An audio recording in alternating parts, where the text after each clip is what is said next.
Olá pessoal, boa noite a todos. Espero que você e sua família estejam muito bem. Meu nome é Rodolfo Monteiro de Souza, sou advogado aqui em Curitiba, estado do Paraná. Espero que você e sua família estejam muito bem. Hoje eu quero falar sobre o seguinte tema: convivência dos pais com os filhos. E para falar sobre esse assunto, eu preciso de início fazer a seguinte consideração: nós temos, de um lado, pais totalmente relapsos, negligentes, que não se preocupam com os filhos, e esse abandono, essa negligência, ficam piores quando a mãe da criança, na condição de representante legal, propõe ou uma ação de alimentos ou uma ação de execução de alimentos sob o rito da penhora ou da prisão.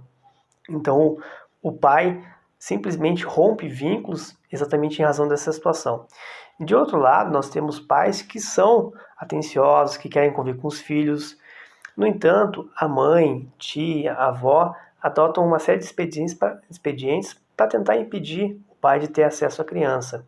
Isso nós chamamos no direito de alienação parental. Você já com certeza deve ter ouvido falar sobre esse assunto, beleza? Pessoal, o importante registro que deve ser feito é o seguinte: hoje, com a mudança no mercado de trabalho, é muito comum que o pai fique com a criança, certo? Então, a alienação parental pode ser tanto praticada pela mãe quanto pelo pai. Os dois podem praticar alienação parental, perfeito? Podem no sentido de serem autores, não que exista uma permissão para tanto, até porque isso é um ato ilícito, beleza? Feita essa consideração inicial, eu quero compartilhar contigo um caso em que eu atuei e que espero que te ajude de alguma forma. O caso é o seguinte: no final de 2019, eu fui contratado para atuar em um caso de divórcio.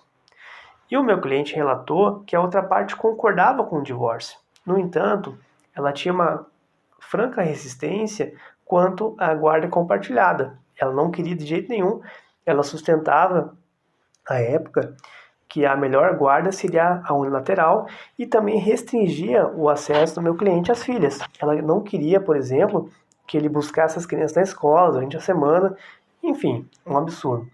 E diante da intransigência dessa pessoa, que eu vou chamar de Maria, nós fomos obrigados então, perdão, a propor uma ação de divórcio. Nós fomos obrigados porque não tinha como.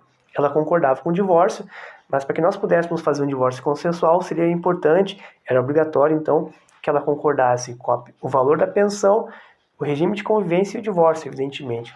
Então, como não existia concordância em relação à convivência, nós fomos obrigados a propor uma ação de divórcio litigioso. Quando a juíza despachou o processo e determinou a citação dela, a Maria teve acesso ao processo por meio de login e senha. E a partir desse momento, a vida do meu cliente se tornou um inferno, porque a partir do momento que a Maria, nome fictício, repita-se, teve acesso ao processo, ela simplesmente proibiu totalmente o contato do meu cliente com as filhas. Proibiu simplesmente, sumiu do mapa, não atendia ligação, não respondia mensagem, não respondia e-mails, enfim, sumiu. E nessa situação, eu falei para o meu cliente: olha, a gente precisa apresentar um pedido de tela de urgência para que você possa então conviver com as suas filhas. Beleza, nós apresentamos o pedido e a juíza concedeu a tutela antecipada e determinou então que o pai fosse buscar as filhas na escola. No entanto, como a mãe tinha acesso ao conteúdo do processo e também teve acesso a essa decisão, o que ela fez? Não levou as filhas para a escola. E quando o meu cliente foi buscar as filhas na escola, ele percebeu que a mãe não tinha levado. Vocês não precisam nem dizer quão foi desesperador para o meu cliente. Como assim, doutor? Mas eu tenho uma decisão, ela não levou as filhas para a escola exatamente para me impedir. Nessa situação, o que eu fiz? Eu apresentei um novo pedido de tela de urgência, mas dessa vez eu pedi que a juíza aplicasse multa no valor de R$ 1.000 e que foi acolhida. No entanto, a Maria, como ela tinha acesso ao processo, ela se escondia. E essa informação de que ela se escondia é importante porque essa multa de R$ 1.000 só passaria a valer a partir do instante em que ela fosse intimada. Então, como ela sabia disso e também estava orientada por uma advogada, ela começou a se esconder. Então, o oficial de justiça não conseguia localizá-la. Para nossa sorte, em algum momento isso aconteceu. Ela foi finalmente intimada a respeito da decisão que concedeu a tutela antecipada e então permitiu, com muito custo, que meu cliente tivesse acesso às filhas.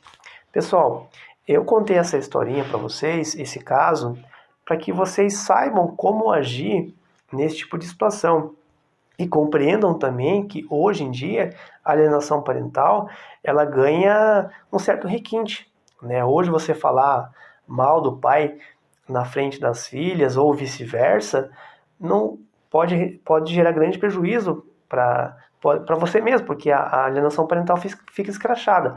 Mas quando você adota esse tipo de expediente para impedir o pai ter acesso ao filho, tudo certo, né? Porque não fica tão escrachado assim e fica mais difícil de produzir prova nesse sentido. Se esse vídeo de alguma forma te ajudou, peço que você curta e compartilhe com seus conhecidos, em especial alguém que pode estar passando por esse tipo de situação. Pessoal, um abraço, até mais.